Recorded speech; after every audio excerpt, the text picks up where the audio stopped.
My doctor said that he would write me a letter, but now I can't find him. He won't do it. Want to know what I'm getting at here? Stay with me as I share with you this very important information.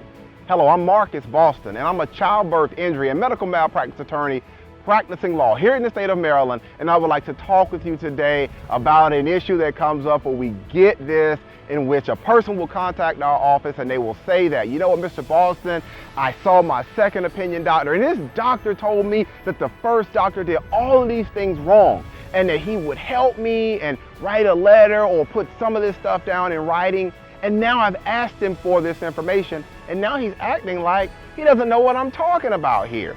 What's going on? Well, before I answer that question, I want to give you some of the basics about a Maryland medical malpractice or a childbirth injury case. To be successful, you have to have a medical expert who will give an opinion as to the standard of care owed to you in your situation, and whether your treating doctor fell below that standard of care causing your injury. Now, when I talk about standard of care, I want you to look at it like this.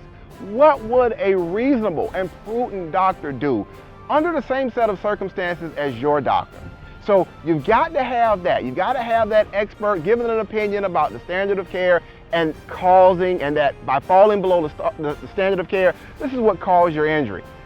The reason why you have some doctors who will not get involved in things like this is because they do not want to be dragged into a possible lawsuit. That's one of the main reasons why doctors will tell a patient something, but they will not put that down in writing, especially if it's what I call damning information to the first doctor. So if you have a situation like this and you're wondering, you know, why will my doctor, he said all of these things, but he will not put it down in writing, you got to remember that a lot of times these doctors will not, they do not want to be dragged into a possible medical malpractice case where they may have to talk about another doctor. Now, I want to make sure that you understand that just because that doctor will not help you, that does not mean that you cannot move forward with your case. If you speak with an attorney about what's going on, your attorney may be able to help you out when we're talking about getting a second opinion or getting another expert on board. So why have I taken the time today to talk with you about this very important information on this very windy day today? Because I'm trying to give you insight into this process. I'm trying to help you understand that if your doctor or the second opinion doctor will not help you, that all hope is not gone. If you have more questions, this is what I invite you to do. You ready to talk with someone?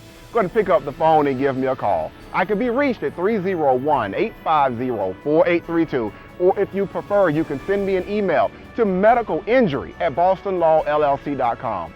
I answer Maryland medical malpractice and childbirth injury, wrongful death questions just like yours all the time, and I'll be glad to take some time and listen to your story. All right, that's going to be it for today's quick educational video. Again, I am Marcus Boston, and I'm one of the medical malpractice and childbirth injury attorneys here at Boston Law Group LLC, and we will see you next time. Take care and enjoy the rest of your day.